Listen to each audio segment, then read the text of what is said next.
Welcome to We Are Something Else, episode 160, Fly Like an Eagle. Now, this typically isn't the way we come in, but just wanted to do something before we get started. I wanted to dedicate this show to George Bowers. Very special person near and dear to my heart. We lost him this week. And so with that, I want to dedicate this show to him.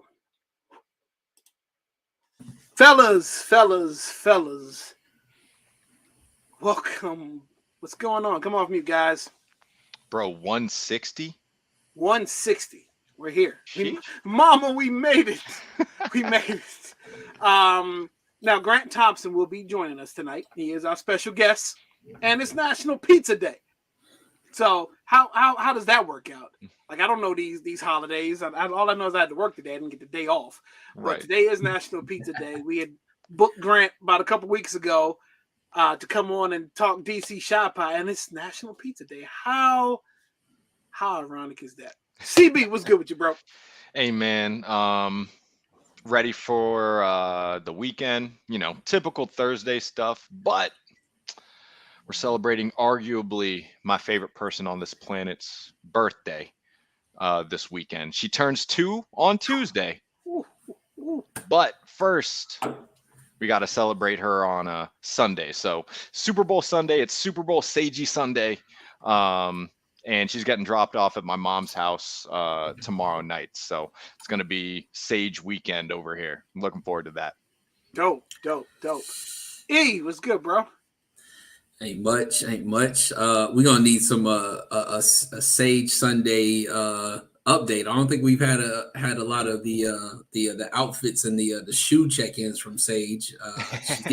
She kind of left us in the dust after a while. She was just like, I'm too cool for this. So It's funny. She actually called me tonight to let me know that her old Prestos, she was too big for them. And she had to move into the new Prestos that I had gotten her. So her Hello Kitty Prestos that she got back when those joints dropped, she's finally big enough to start rocking those now. So Hey, before you go, for sure. Hold on. The man is here himself. Grant Thompson from the DC Shop. Grant, what's good, man? Hey, good to see you, bro. Good to see y'all too, man. So, I threw you a solid. I threw you a bone here. Fly Like an Eagle, I named it for you. Hey, that's For how you. we go. For you. We haven't even got to talk about the Super Bowl yet, and already Look, we know. I hope Grant's y'all gonna- can't see the spare rib stain at the bottom. Oh man, good to see you, Grant. We just doing around the world right now, and then after E go, we'll let you go after E. Go ahead, E. What's good, E? There we go. man, probably man, feels like the days are getting a little bit slower. Work week seeming to drag out a little bit longer, but we back here on a Thursday for some good convo, and we got I wouldn't even call him a guest. I feel like he's just a part of the show. Yeah, well, we definitely call our frequent celebrity on the show. But yes, it's gonna be a good show, and I'm ready for it. Absolutely. I'm just one of the bros, man. Hey, look, man. No, look. Anytime we get you on here, we're happy to have you, and it just you know how we feel about you, Grant. Love you guys, man. Listen, first of all, Happy New Year. Happy New Year. I haven't seen y'all in the brick, but I've been seeing posts, and so I know that all is well.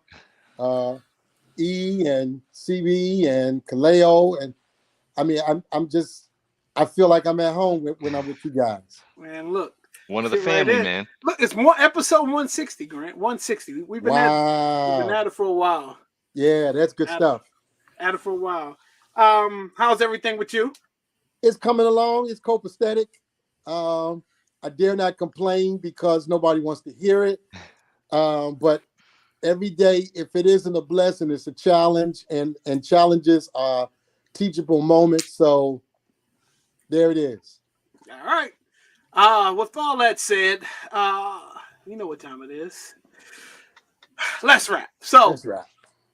all right, I'm gonna lead off with this because history was made this week, and I think the window is tightening. It's getting that much closer, but people are still trying to stretch it that far out.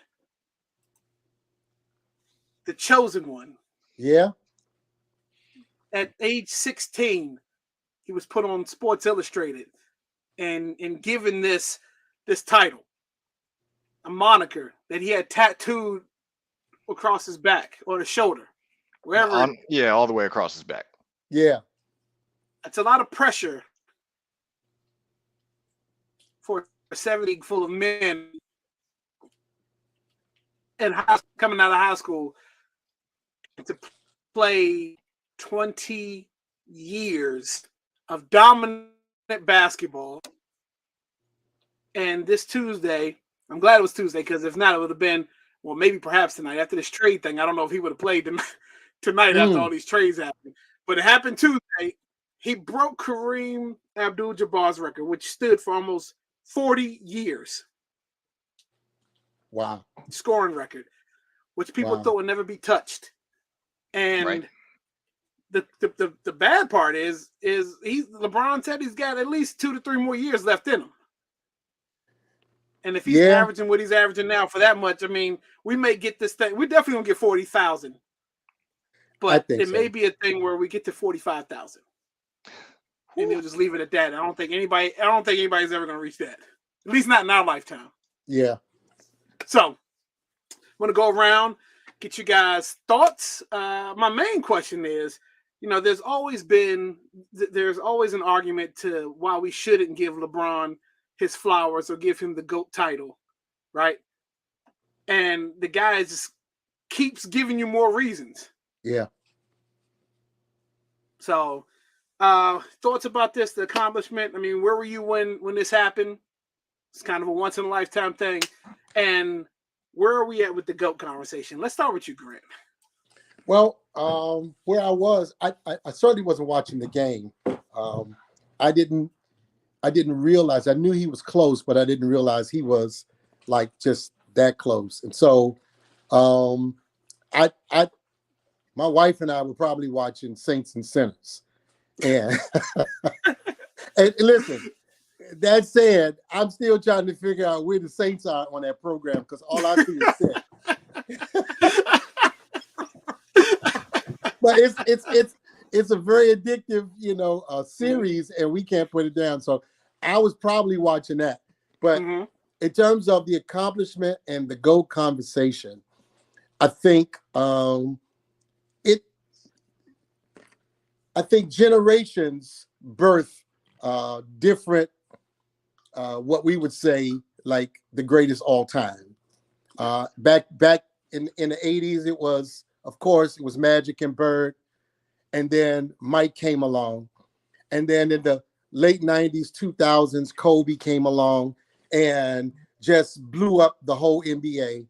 And then this kid comes, shortly after that, like you said, 16 years old, and he's knighted the king. And I think every expectation that the league, that teams, that even fans have put on him, he has blown them out of the water. So I don't understand why people have a problem still, knighting him as the greatest of all time. And like you said, he still has about 3 years, at least 3 good years of consistent scoring, to go. And then what are you going to say when his son does enter the league and he and his son are playing in the same, era? That who's ever done that? So I say give it to him. Yeah. E? Yeah, I mean, I agree. We've been on this conversation on here plenty of times that it's going to be a constant argument. Well, and it's not even that. I think once we agree to the standard of what we consider the greatest of all time, as in errors, right? So just like how you would put it, you have your, Magic and Bird, and even you go before that, you got Wilt and all of them. Every era kind of, like you said, kind of bursts that number 1 and 2, depending on that era, right? How that comes across. You had Jordan, then Kobe came along, and like you said, dropped the bomb on the whole entire league. Then LeBron came. And while LeBron and Kobe were kind of, if you always notice, there's that overlap, right? We got to have that overlap of the next generation. And even with LeBron, if you really want to put, we always have to put somebody up against, right? And not in the means of versus, but you have to have that second person, right? KD was that person for a very long time that was next to LeBron. Then he kind of dropped off, and Steph was then that person, because you look at the trajectory that Steph created in the league, and it was always you change something in the league that then births another generation, right? So what we're looking at is, even though, that's the era we're still working on, is LeBron right now. We're going to be talking about Steph, and then whoever dawns off of Steph to be that. And I think that's what it is. Greatest of all time, I think, is a tough moniker, because until you figure out what exactly that criteria is, and everybody agrees to it, that then is on that panel, then I think you leave that alone. Because we'll all sit here and say Muhammad Ali was the greatest of all times when it comes to any athlete, sports, just in general. Then you start to kind of trickle down off of some other players that played the game, or that had a if you look at their stat list, you'll sit there and say, well, damn, I didn't realize that person did all of that. You know what I mean? But to Grant's thing, like you said, in our culture, though, we need to celebrate it because we don't see it often. We saw it in baseball with Ken Griffey and his dad first. That was back in the 90s, early 90s, when we saw that. And we were too young in ourselves to understand it. But now we look back at it, and you hear Ken Griffey talk about it and how he just was so excited to play the game with his dad. And you see that. But what that does, that births us, that we are always going to be like, we're the pinnacle. We talk about it because that's what we are. So I commend LeBron for who he is as a person, a player, but more importantly, a father, because I think a lot of times they really try to separate a lot of stuff, and they don't talk about that he never had any run-ins off the court. That's where we started trending, and the next thing you know, it's always, you got to come up with something. You got to find kinks in the armor. But he built a school. For sure. And more about it. Like, the whole thing with him and his homeboys. And I think that's the culture that we brought into this, knowing that we can always set the trend, and we're the culture. So for that, for sure, he can get that tag of his time and his generation that he came into the league with. CB, real quick, the only other time I've seen it was a mother and daughter that worked together at Cheetahs, and that's a different story. Go ahead, CB. Yo, I think are all in agreement that we can talk about the greatest of all time in terms of eras, and it's all because there are people that stand above the rest, and for his time, that is LeBron. And it's hard to, really try to diminish the man when you look at the list of accomplishments, and now he's the greatest scorer in NBA history from a total points perspective. Mike still has the number one average per game, modern day, but you have longevity and the ability to perform at that level for the amount of time that he has. And that's where you run into the possibility of him actually getting to play with his son. Because you think about the Griffey situation, Ken Griffey Sr. had to be good enough to still be playing in the league by the time his son, who was so good at such a young age, was able to get into the league. You still needed to have both of those things happening at the same time, right? So if LeBron does get to share the court with Bronny at some point, that's just that's an accomplishment for the lineage. You know what I mean? Like there's so few examples of that in professional sports that, you know, that just adds to LeBron's resume, honestly. And it was cool getting to see all of the behind the scenes that we got on Tuesday. You know, I was watching at home.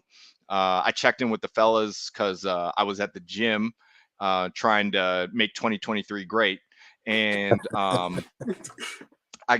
my phone is blowing up, right? So I get home. I'm like, yo, what's going on? Kaleo is, you know, he's like, guys, if you're not watching the game right now, I really don't know what you're doing with your life. And you know, it was worth staying up until like 12:30 at night, whatever it was. Because you better believe I did not watch the rest of the game. Once they got down by 10, actually a good game. it was a really good game, and then they got down by 10 again. Yeah. And I was like, all right, well, it's time for me to go to bed because this is the East Coast. E-Rich is out there. He's still got plenty of hours to kill at that point. You know, it's 9:30 for him. I'm like, yeah, bro, I got to be up in, you know, 6 hours, whatever. But, you know, to me, modern day era, LeBron's the GOAT. You know, I don't feel like we need to be comparing him, Kobe, Mike, you know, Dr. J, Wilt, like all these guys are great. And if you can just appreciate the greatness for what it is, you know, whoever's the best, that's always going to be subjective because as humans, we love to argue. We have this podcast in part because E-Rich loves to argue. You know what I mean? So, you know, we're never going to get everyone in total agreement. But it is hard to say that LeBron has not lived up to every expectation that was set ahead of him. And we know way more examples of guys that have been crowned before they actually did anything and didn't amount to anything. And LeBron actually came through. Hence, so that, you know. Harold Miner. Harold Miner. So, and Baby MJ. Really good points. And I'm thinking. Kwame Brown. Oh my God.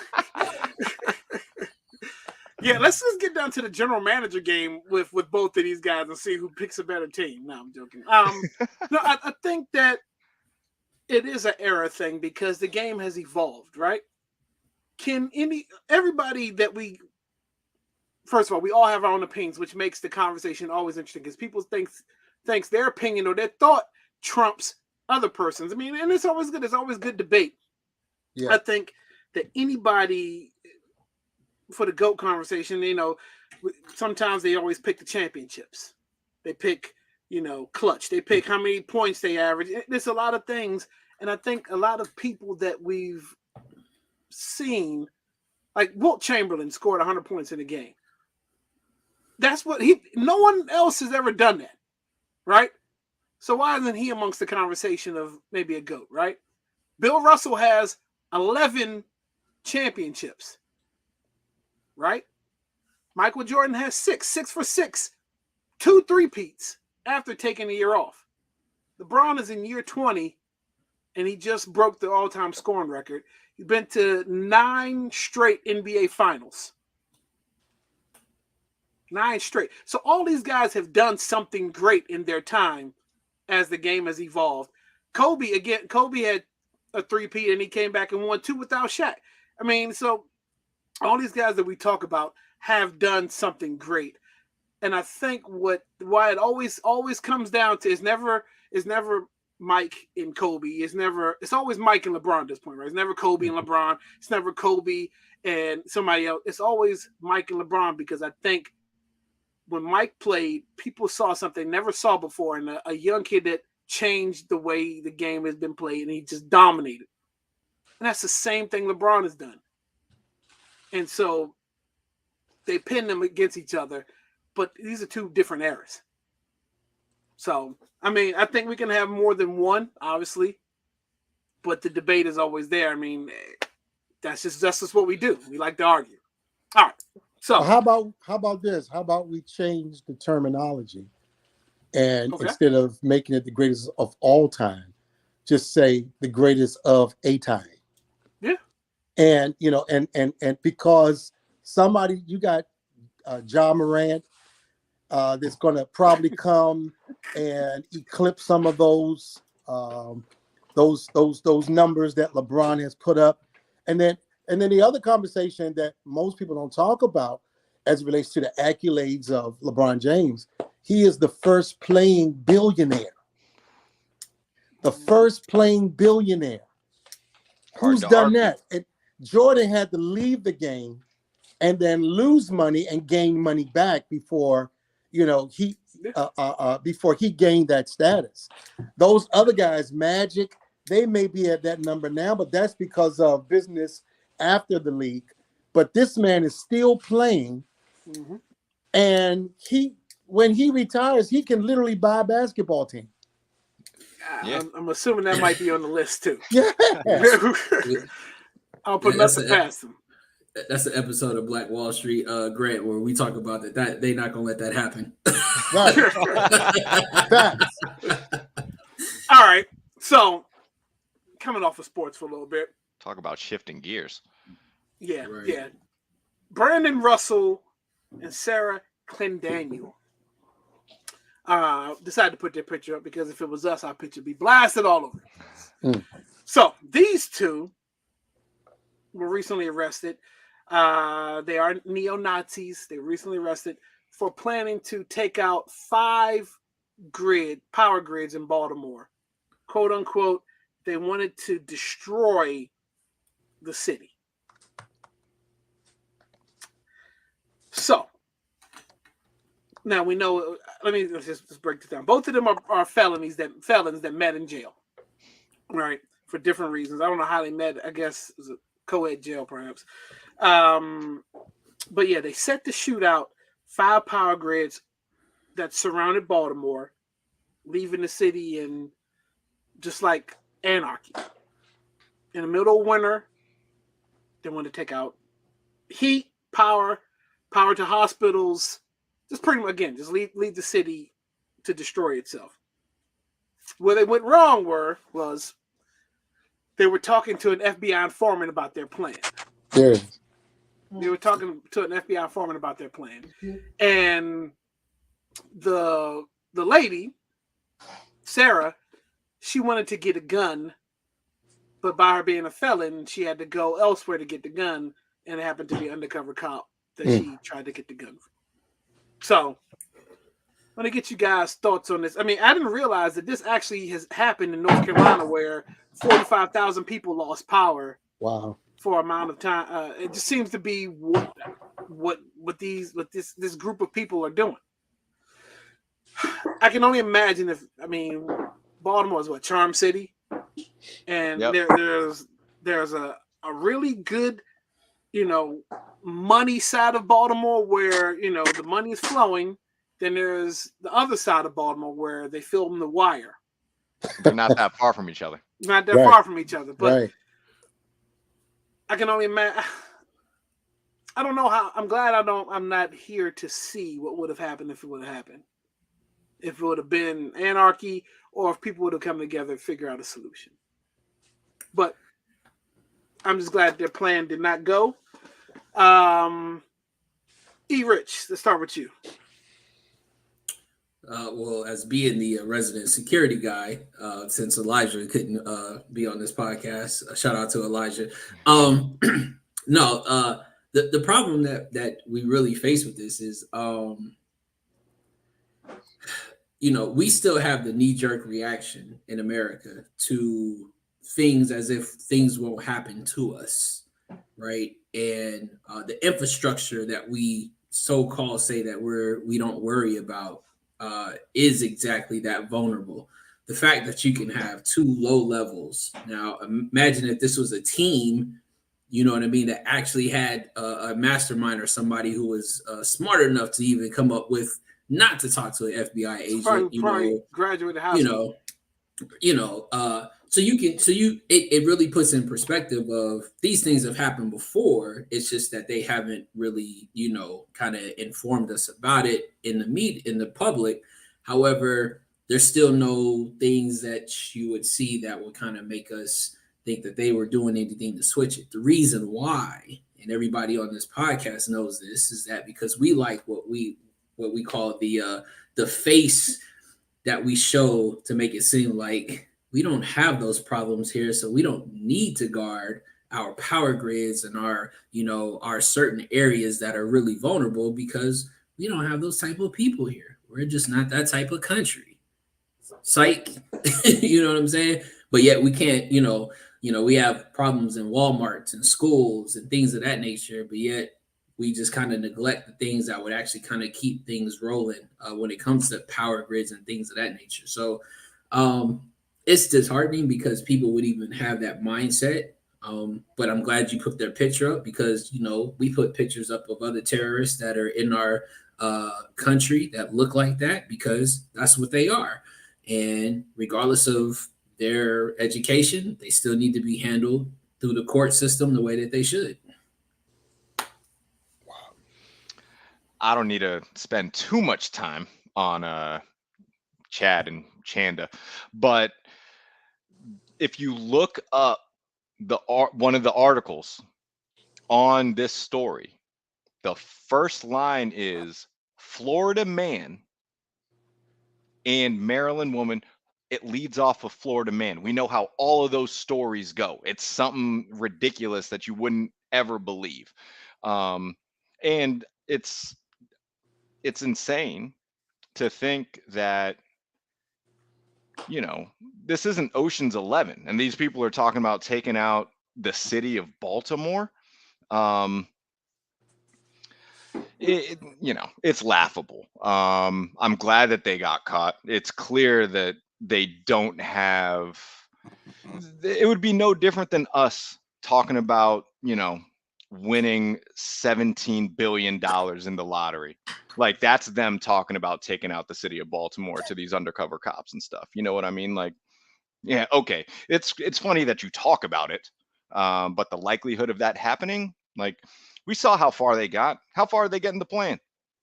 Outside of talking about it. Like homegirl couldn't even get the gun. You know what I mean? So to me, I'm glad that they got caught. That makes it so I can laugh about it. We've seen Baltimore under fire, bro. Like, come on, man. Like only a few years ago, like riots, the city was on fire, man. Like, and so to me, it's laughable to think that these people could just take out a power grid and that would be the result. It's ridiculous.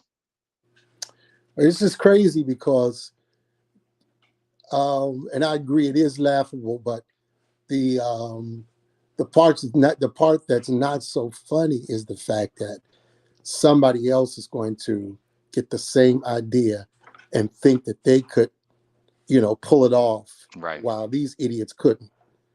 And that's that copycat thing. And before we even get to their stupidity and even wanting to do this, you got to ask yourself, what in the world is bringing people to this kind of mindset, right, where it's good to take out 5 grids in a major city?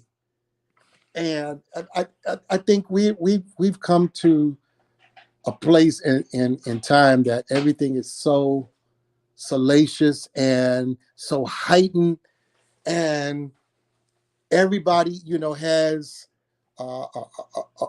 something that just gets their goat. And because everything is so in your face, and this kind of stuff used to be so covert, you would have people who thought this, but it would never see the light of day. And now we're in a place where if they think it, they just try to execute it. And racism, all of those things used to be real closet issues, and now it seems like the veil has been ripped off and everything is in your face. And it's a bad place that we're in. And I just pray that there's a change of heart throughout this whole entire country, because it's not right. And this is the era of lies. We saw what a lie did, just one lie did, as it relates to our democracy. And now it's like everybody is emboldened because of that. I mean, who does that? We're going to take out a whole city, 5 grids. It's insane. It's nuts. But that's where we are, and I think that is the thing. And I agree. It's, you know, with the whole knee-jerk reaction thing, but I think we need to combat what brings people to this mindset, and how did we get here in the first place, as opposed to trying to play reactive or react to things like this. Well, we're glad that they were too stupid, you know, to think that they were talking to somebody who could get her a gun, and it was really the FBI. Well, but what about the times where people think past that? And, you know, so it's just a bad time that we're living in. Yep. Like those people. What about those people who could get a gun?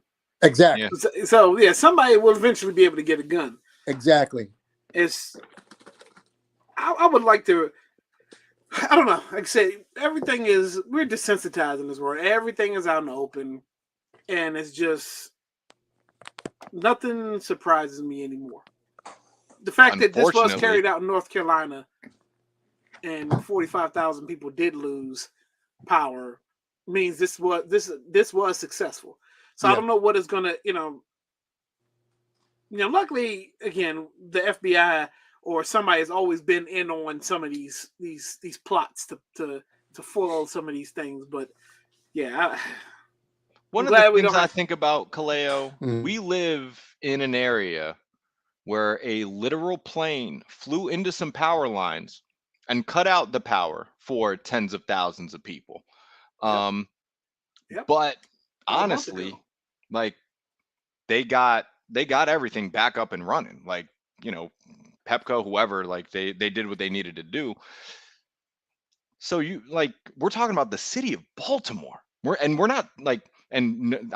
don't mean this as offense to North Carolina. I love that state. I've had a lot of good times and a lot of good food in that state. But if we're talking about just, I don't know what city in North Carolina got hit, but I'm going to say there isn't a city in North Carolina that is on the same level as Baltimore when we're talking about like just, you know, we're talking about a major city there. So I just think that these people were, they need to take that hatred somewhere else.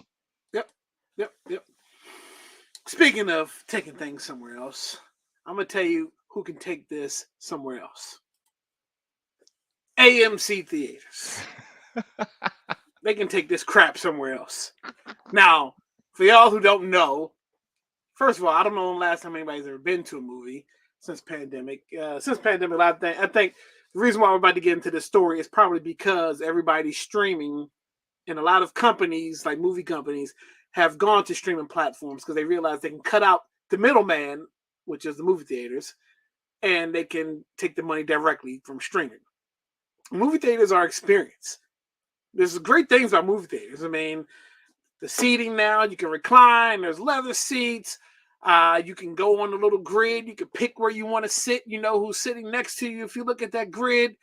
You know, and there were like 2 lasting movie theater companies outside the independent ones that were huge. You had AMC and you had Regal. And I think Regal just filed bankruptcy and closed a lot of their theaters. Mm-hmm.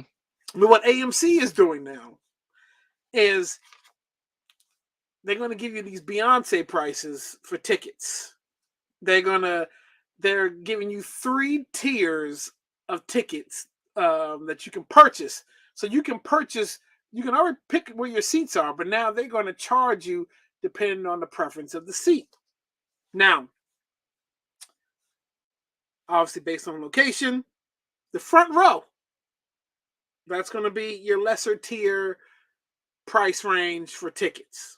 Okay. Now, I haven't seen the price for these, but these are the lesser tier because right now to go to a movie, matinee is probably about what, $5 to $8 depending on what day you go on, maybe 10. And then after matinee, like the evening movies are probably close to $15, right? And so many things are like 3D or whatever, right. you know. So, IMAX. yeah. So then you have like the seats that everybody loves to sit on. Everybody loves to sit at the middle, right? So the Yep. middle are gonna be your premium seats. They're gonna charge you a premium to want to sit in the middle rows. Then after that, everything after the middle seats are going to be your regular seating tiers, and those prices won't change.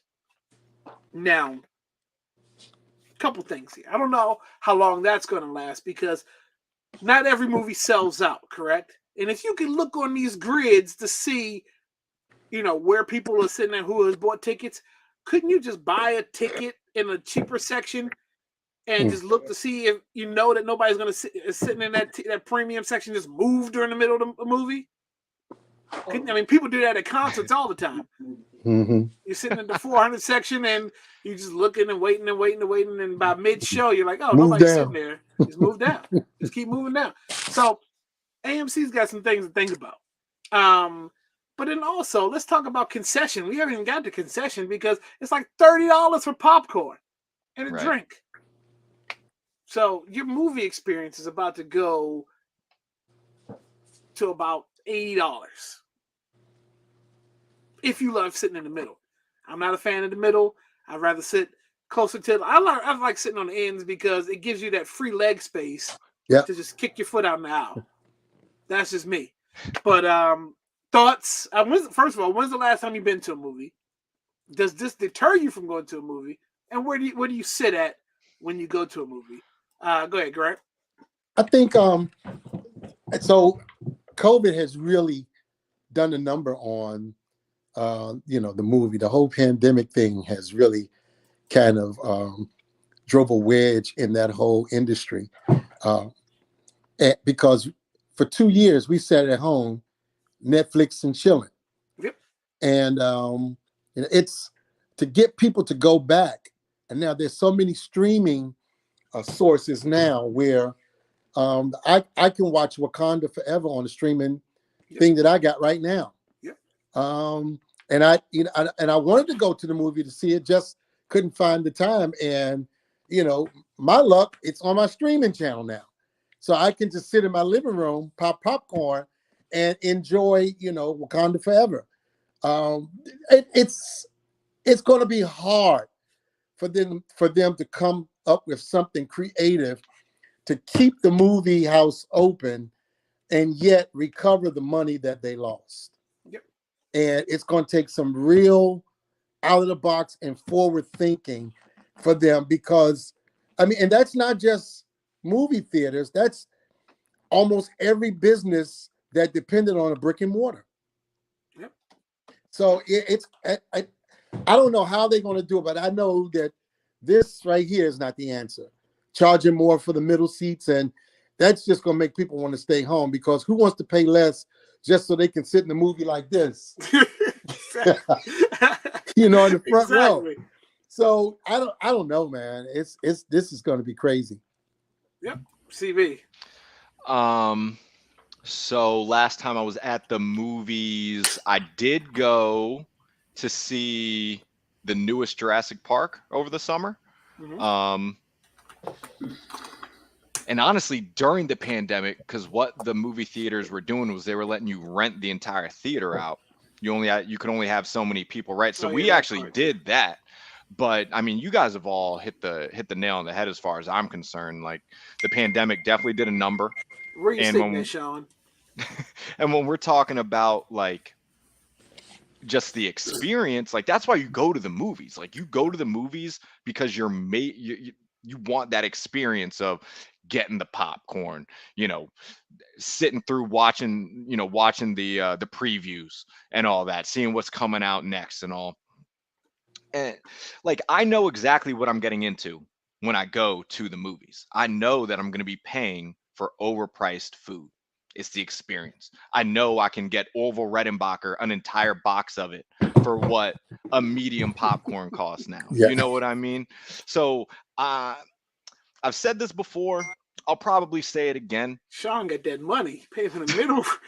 Sean just said the price is the price. If that's what it is, that's what it is.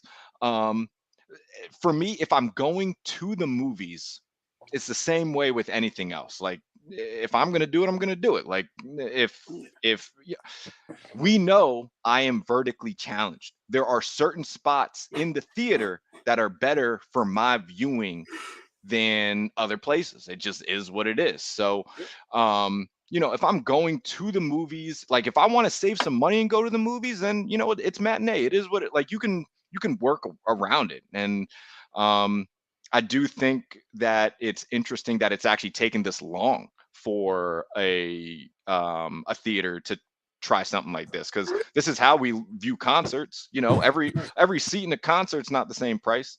You know what I mean? And if you're Beyonce, it doesn't mean that those are selling out. Like it is what it is. So, I don't think this is necessarily the way to go. But I mean, Grant said it, like the industry needs to find a way to like move on from the devastation that they took during the pandemic, because now things are in our hands. Yep. All I know is things are getting more expensive to go to the movie theaters. Like your seats, popcorn, it's gonna make it hard to pull off the Chappelle Show popcorn thing. You know what I mean? Too expensive. Yeah. The last one I went to was I went to go see Wakanda Forever. But it was in it wasn't a normal theater where it was only like so many seats, right? And in that essence, like you're paying more, right? Because it's less people. But and same thing with what CB said. Like before that, during the pandemic, I bought out the theater just so the parentals and I and friends and everybody can come through and watch it without having to worry about being in there with other people. But I think it's one of those things where, let's just be honest, like the movie industry has been getting theirs for years. You know what I mean? There's no reason why Sour Patch Kids should cost $8, right? There's just no reason. $1 at the Walmart candy bin. Right. You know what I'm saying? And then have the nerve to want to check that we bring in food from the outside. Like if we already paid to get in, at this point, let us just enjoy the fact that we can eat our own food, because you gouging us. Don't nobody want the pizza. Don't nobody. Then they try to get, a little bit more, they try to get some gourmet stuff in there. You know what I mean? It's still the same shit. It's in a little heat oven over there. It ain't fresh. You know what I'm saying? Like, let's, just, and then be stingy when you ask for the double popcorn, butter, and then throw some more popcorn and then throw the butter on top. Like, they just be like, you do it. Okay. Right. Well, now, charge you $30 to butter your own popcorn. And there's a key. They have self-checkouts at the movie theater. And all the people doing behind the counter just putting it together. You're doing all the work. So I got a proposal. Okay. I got a proposal. If you want to keep your doors open, you got all these multiplex and stuff. Here's an opportunity for you to start tapping into some local businesses, food establishments, where you can feature their food. And I'm thinking about the DC Shy Pie now. You can feature their foods, and people know that they can come see a quality movie, have the whole movie experience, and still experience local, like the DC Shy Pie. They could get the DC Shy Pie at AMC. They could get Kitchen Crate at AMC. They could get all the local business, and they'll never necessarily have to be Black businesses, but business opportunities where people can come in and sell their wares out of the movie house's kiosk. Mm-hmm. Those people who have followings are going to come to that movie theater just so that they can experience their favorite local dish and a movie. I think that's genius. And I think I'm going to try to find a way to offer that to AMC, because otherwise, like you said, E-Rich, nobody wants that stale, frozen first, and then the nasty food. And I don't care how much you try to gourmet it up, it's still the same thing. It's pre-frozen food. Yeah, but you already know, Grant. And again, another segment on the soon to come Black Wall Street segment is that's going to be like fighting at the airport of trying to get your business in there, right? Because Yeah. they're going to want so much of the percentage that you're not going to be able to thrive, even if you did have a strong following. The fact is that percentage is not going to pan out for you compared to because it's a bigger conglomerate that you're dealing with. Now, Right. I will say this, because they are kind of in the, we're trying to figure out how to get above water. It might be where they don't have that much negotiation. So yeah, this would be the time to say, I got to put y'all pride aside and be like, listen, this percentage, you cut it the way that it's supposed to go, you're going to really start to revamp and get everybody up. And then now you have, like you said, each city be able to have their locals come through and provide that local food, which would be a big thing. But again, you know, you're dealing with the industry that wants it all and doesn't want to give, doesn't want to let go of nothing. So, well, my son got quite a few shares of AMC stock, waiting for that whole thing to blow up. So I think I got an inroad in there some kind of way. There we go. And this type of plan, I think, would build, that sense of community that you don't really get nowadays. So Absolutely. I would say, even if it's not, this is taking it maybe another level, even if it's not like one of the big major conglomerates like an AMC, but if you're fortunate enough to be in a neighborhood that has a local theater, maybe that would be a way to, kind of take things to the next level when you talk about actually like a building test a pilot community. kind of thing. Yeah. Yeah. So speaking of DC Shop, Grant, we got you on here. We wanted to catch up with you. Find out. I saw you go live one day with some keys in your hand, and I want me and you and I talked about a week or so ago. I want to share with the audience, the fellas, what's new with DC Shop. Where can we order from? Where are you at now? Just update us. We're good for a good 2023 update. Okay. So we were, of course, everyone knew we were at the grocery store. We got there in July of 2021. And in July of 2022, almost exactly to the date that we had our grand opening, the owner's son came to me and said that the dad had sold the store back to shoppers. And I said, okay, so what does that mean for us? He said, you guys have to vacate. I said, okay, what's our timeline? And this was on the 8th of July. And he said we had to the 14th of July. So six days we had to clear that place out, figure out what we were going to do in terms of the continuation of the business and everything. And so what we did, we put some things in storage.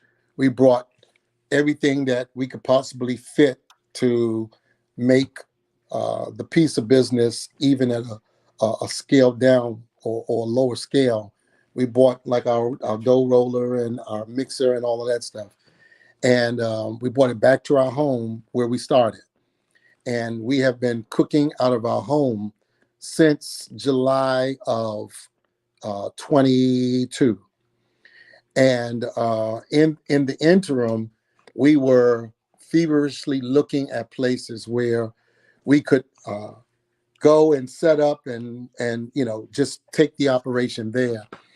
And an opportunity came to us via a friend who we were having a conversation, and she was in touch with some people at the convention center where they had the mayor, in conjunction with Events DC, built these 4 kiosks. They call them red boxes, and they're about 352 square feet.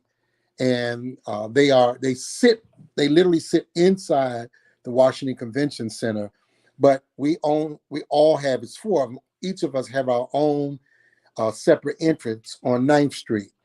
And so the opportunity was presented to us. The people got in touch with me. I went down and looked at it, and they said, well, we had full disclosure. We're looking at another food company, and they're in the running also. So, we'll make a decision and let you know. So one of the guys from the convention center, said, man, I looked at you all's website, man. I really can't wait till I can taste, one of those pizzas. So I said, well, what are you doing for lunch? And he said, I got nothing. I said, man, what's your favorite pizza? He said, sausage pepperoni. I said, what time do you eat lunch? He told me 1 o'clock. I said, I'm going to have a pizza at your door at 1 o'clock. So I called ahead, had the pizza made. By the time I got back home and bought it, I picked it up, turned around and came right back. At 1 o'clock, this guy had a pizza in his hand. 30 minutes later, he says, okay, I'll call you. We'll get in touch soon. So almost 2 months went by and I didn't hear anything. And I thought that maybe they made a decision, with the other people, which was cool. So I called the guy just, to do a follow-up. He said, no, we've been going through a transition in leadership and we now have a new CEO. And she was sworn in, but she has to, come in and sign off on a whole lot of things, and then we'll make a decision. And I said, I thought I missed something. And he said, no, don't worry about that.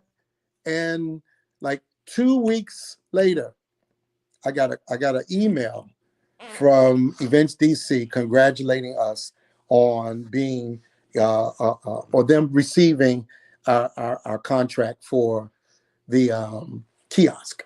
So right now we signed the lease. The lease is ratified, but we have to build the kiosk out.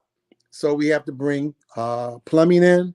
We have to modify the electricity to fit the things, the apparatuses or the equipment that we're going to bring in. Mm-hmm. And so that takes time because you're dealing with, DCRA bureaucracy, and they're in the process of a division where they're separating the different divisions of DCRA. And so that's kind of where we are in that process. So I'm hoping that by mid to late March, we'll be able to have a C of O, and we'll have, we'll be able to open to the public. The mayor is going to have a ribbon cutting ceremony to celebrate the completion of that project. And so we'll be able to, on that day, the date has changed twice because I think she really wants the kiosk to be up and running so that the people can see, what this program has manifested. And so the date tentatively now is March the 9th. March the 9th, but it could change. But if it doesn't, she'll have a ribbon cutting ceremony. The DC council suite will be there, and other, city dignitaries. We'll be able to invite, our friends, and also we'll be able to have samples of what we do so that everybody can kind of taste what each of the kiosks will bring to the city. And we've gotten a lot of buzz. We put a coming soon sign on the front window panel, and we put the QR code so they can scan it and be directed to our website. And so we've gotten a lot of buzz even from that, the people who walk by and see it, and people, are purchasing the product even as we speak. Currently we are still at our home. Our address is 5011 Ivy Walters Lane, and we're doing online orders only. You can call your order in and we can take it, but it's online. There's no walk up. And we also are doing Uber Eats and DoorDash for pickup. So that's our status now. And we're looking at other areas like in Prince George's County, according to our analytics, Bowie, Upper Marlboro area, and the Waldorf area are where our biggest customer base is. And that's based off of our analytics. And so we're looking at places in those areas where we can perhaps set up a DC shop out there. We're tapping into those particular municipalities to see what type of programs they offer and that kind of thing that will make us coming into that area a little more palatable and we're not carrying the full load of us coming there. So that's the latest that we're into. And I'm excited about this opportunity to go downtown and be at the convention center. And I was hoping that when we signed the lease, that was I think it was in November, I was hoping that we would be able to be in there by a few weeks ago, because the car show was there. Oh, And yeah. that would have been a wonderful opportunity. But Mhm.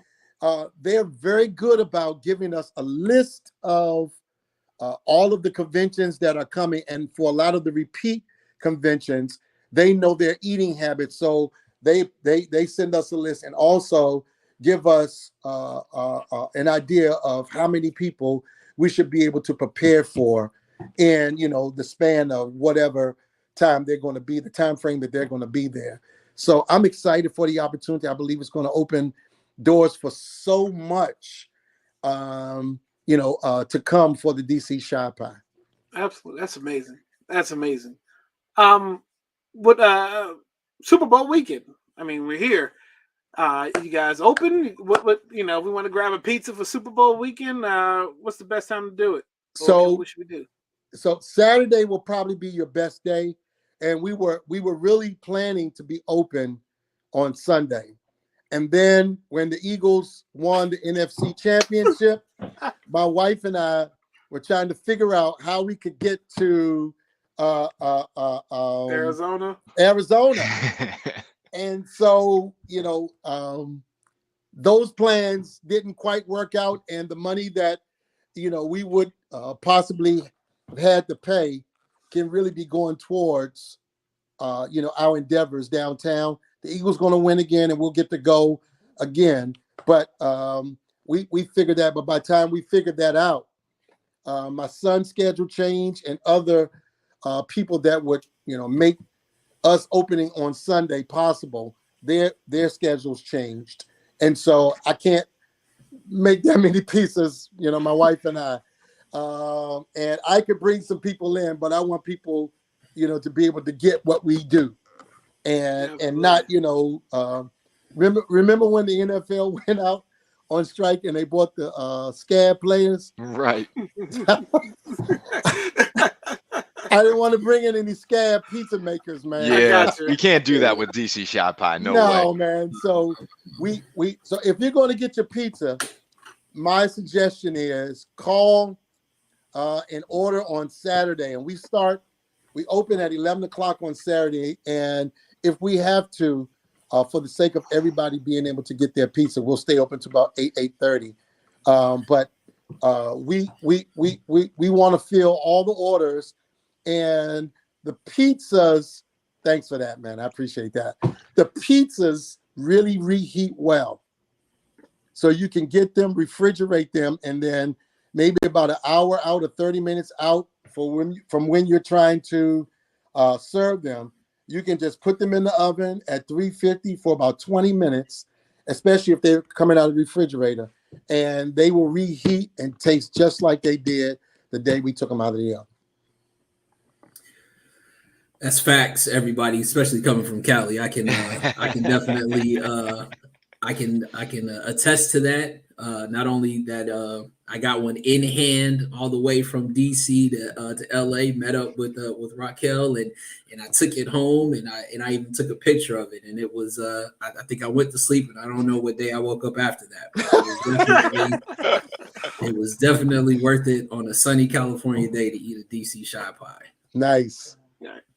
And just remember, when you eat a DC Shy Pie, save 10% using the WRC10 code, because DC Shy Pie is the official pizza of the We Are Something Else podcast. Just had to say it.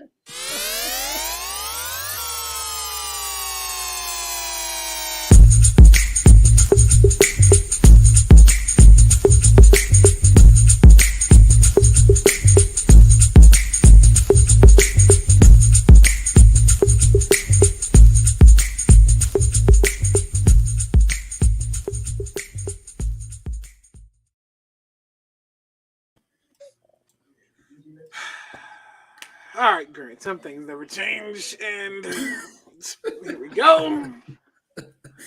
This one's not going to be that bad. In the spirit of I think it's Girl Scout cookie kind of season again.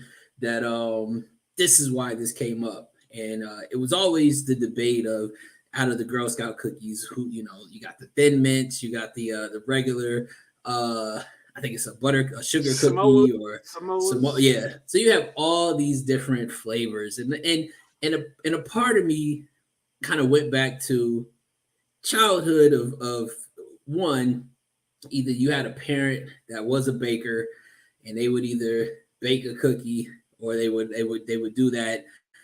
I laugh on my parents because they still have like this old 1970 cookie jar, right? That looks like it's from the 70s.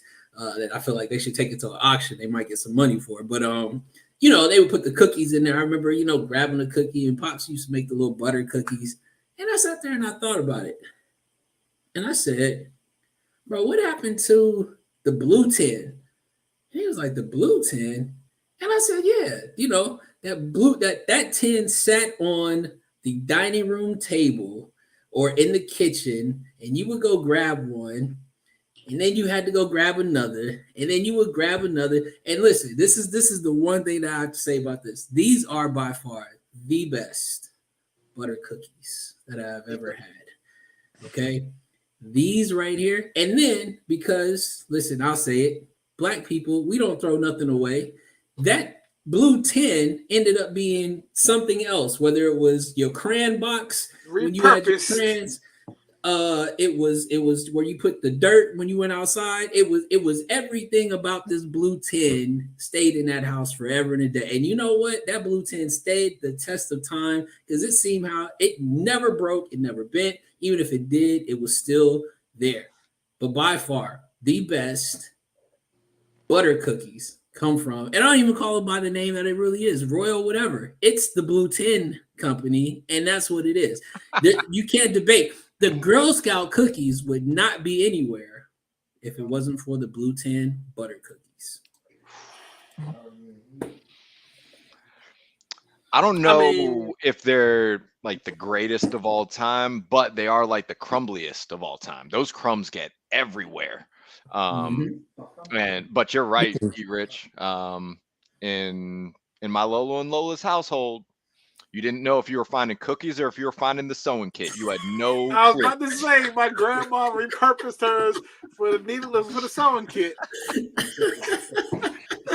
That's universal. That's exactly where my Lola would go. Because when I was a kid, we'd play like backyard football in jeans. I don't know what was going on, but needed knees replaced, all that stuff. Went to the Blue Tin for that. And those are bulletproof, by the way. Where are we at now? Grant, are you a fan of the blue cookies? The blue cookies? The blue cookie tin. These right here. Oh, yeah, okay. That the butter. Yep. Yeah, I could binge eat those things. Yeah. Especially there's always like it's like two little sections with the little red jelly stuff in it. Yeah. My favorite. There you go.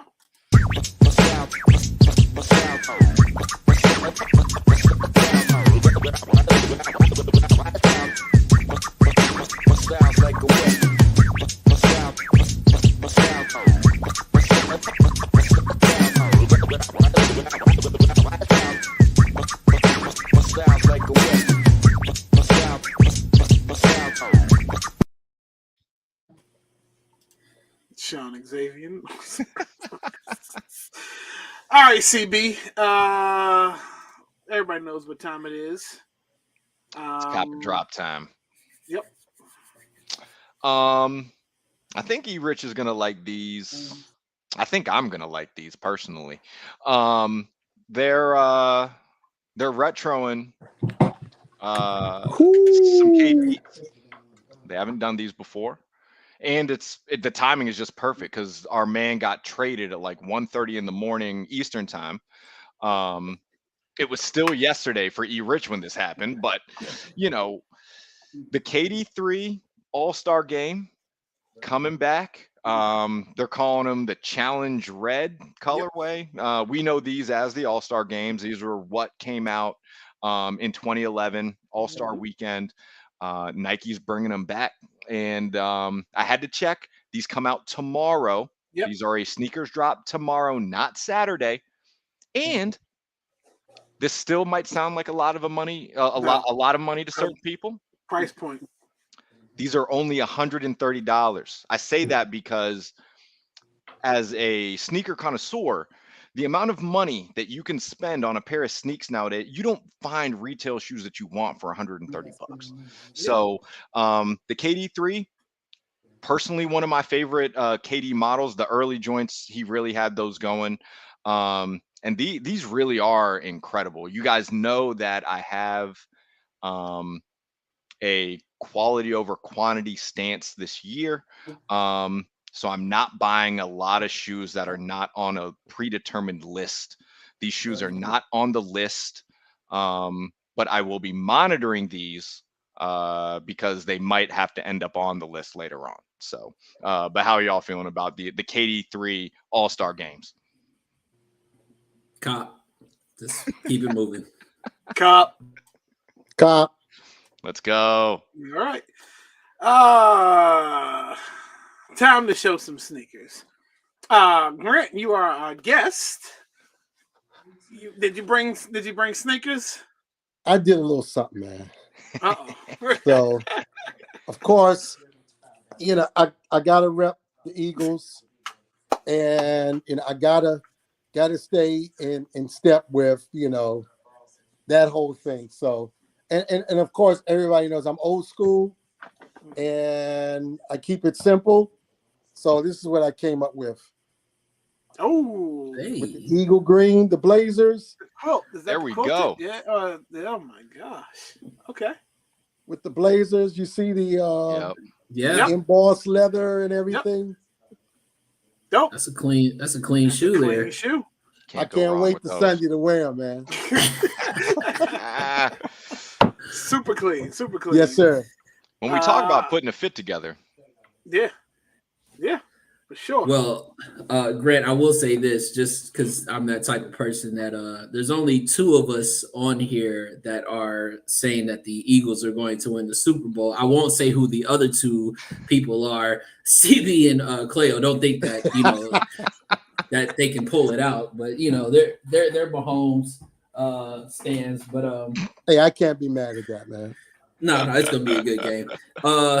I'm gonna throw a retro out there because we are in February, Black History Month. I think I showed these back on our yikes. I think when we were on Zoom or when we were on the old podcast that they lost the Lost Archives. The Lost Archives. And I'm going with the Black History Month 5s. Let's go. Sheesh.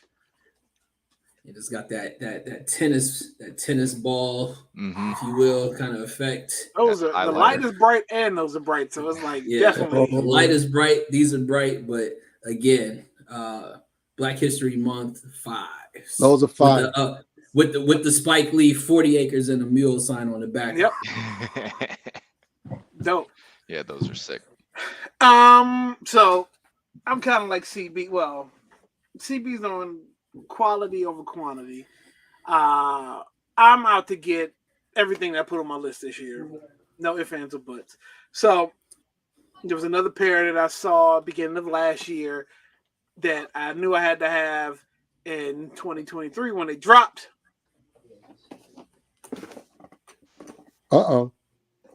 Yeah.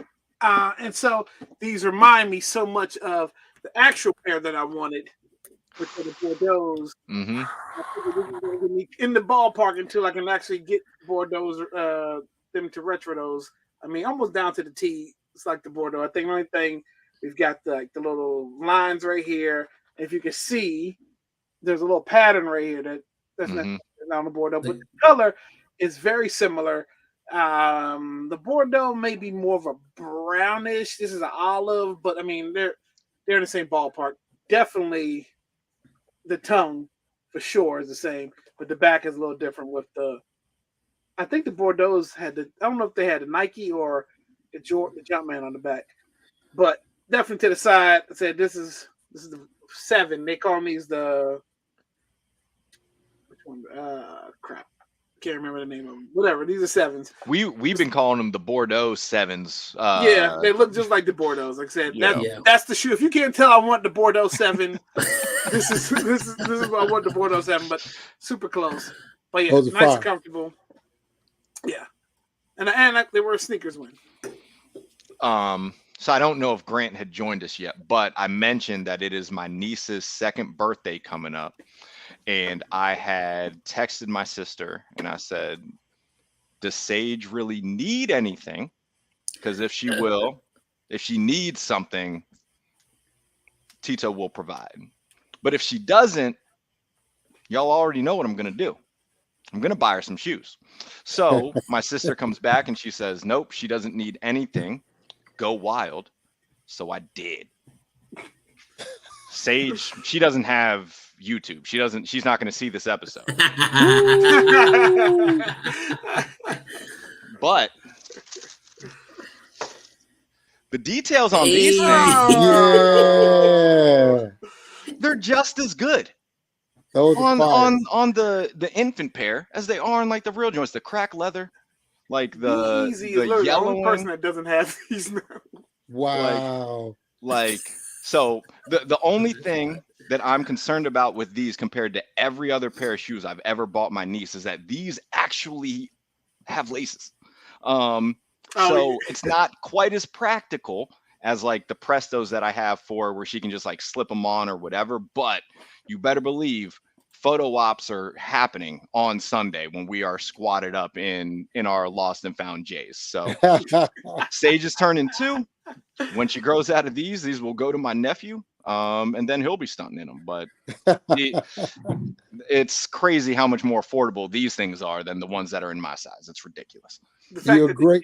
Both colored laces is amazing. Yeah. Yes. You're a great uncle, CB. I appreciate that, Grant. I try. Yeah. That's crazy. All right. Well, look. I think we've come to the point where we have nothing else to talk about. We can do a lightning round real quick. I know I kept you guys kind of long. Let's do a lightning round. 30 seconds or less in your responses. Let's go with this right here. We mentioned earlier KD got traded to the Suns overnight. My question is, will this work? I think they have a 2-year window for this to work. CP3 is not getting any younger. Injuries, to hell to all 3 of those guys right there. They trade a lot of their pieces. Will this work? This puts them in title talks right now because of the move. Does this work? They got 2 years to do it. Are we getting a championship out of this squad right here? E. Rich. Nope. Injuries will hit, and then at the same time, they lost their best defensive player, and they also Mikal Bridges. Yeah. Crowder was holding out, but also they gave up their best bench player in Cam. They left too, so to have it as an old man with Chris Paul, we seen what happened with Houston. KD still kind of injury prone, and Butler sometimes fall wayside during those big moments. I don't think the West is too stacked. It's not going to happen.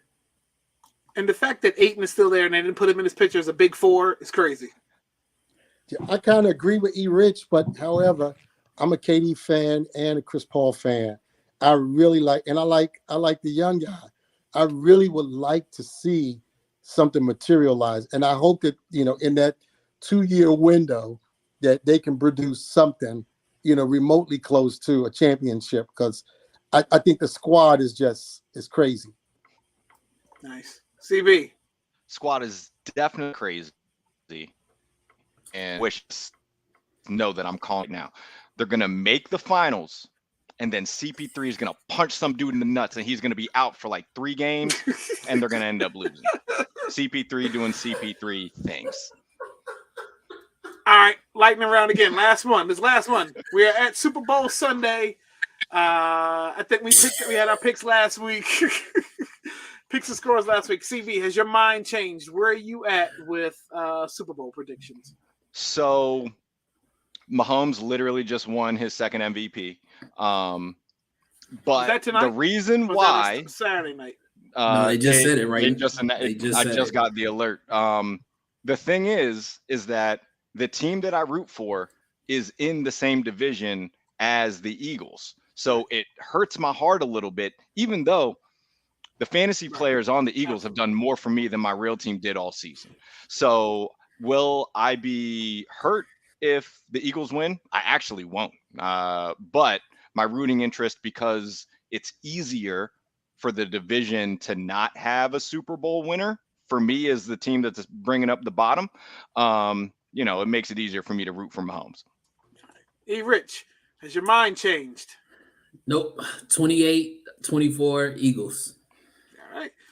Before we get to Grant, we now know that Tony is out for the season. He's not going to one. If Mahomes got at least two of those out back, it would be an interesting game, and they probably would take it. I think not Tony. Harmon, Nico Harmon's out, not Tony. But I think Juju's playing, and one of the other guys is coming back. I'm still gonna go with the Chiefs because I think when it comes down to quarterback play, Hurts' shoulder is still a little jacked up, and that might cause a little issues. But I'm still going with Chiefs. Grant. Okay. Not obvious, but what's your predictions? It's obvious the Eagles are going to win, but I have a concern because one of the best. Well, I'm going to go on the record and say the best football game I'd ever watched in my entire life was last year with the Chiefs and the Buffalo Bills. That was crazy. That was crazy. It was so crazy, and I'm not a Mahomes fan, that the next day I went out and bought a Kansas City Chief hat, and I wore it all day because they provided for me the best football game I'd ever seen in my life, witnessed in my life. If that Mahomes shows up, it could be a very interesting game. I think our defense is up for it. I like you all said about Jalen Hurts' shoulder. I think that Mahomes' ankle is not 100%, and if he can't plant like he needs to, and I know he has a whole lot of the trickery stuff and the passing from different angles and things, but if he can't plant, then it's going to be a long day for him because I believe our defense is going to press him and see what that ankle can do. So I don't want to do a score prediction. I just got the Eagles, winning. Okay, that's it. We shall see. Grant, look, brother, we love you. Love you guys more, and man. I appreciate you all. We're glad that you came and sat with us. Got to do this sooner. Obviously, do it again sooner. But yeah, look, man, DC Shot Pie. Make sure you guys check it out. Said Saturday is the best day to try to get it. If you want to reheat it up for the Super Bowl, I'm going to try my best to get one in hand for the Super Bowl as well. But other than that, that's it. I think we covered all the bases tonight, guys. Thank everybody for watching. Like, subscribe, all that good stuff. That's it. Check out DC Shot Pie. Shout out. 10% off. WRC 10. Yes. Fly like an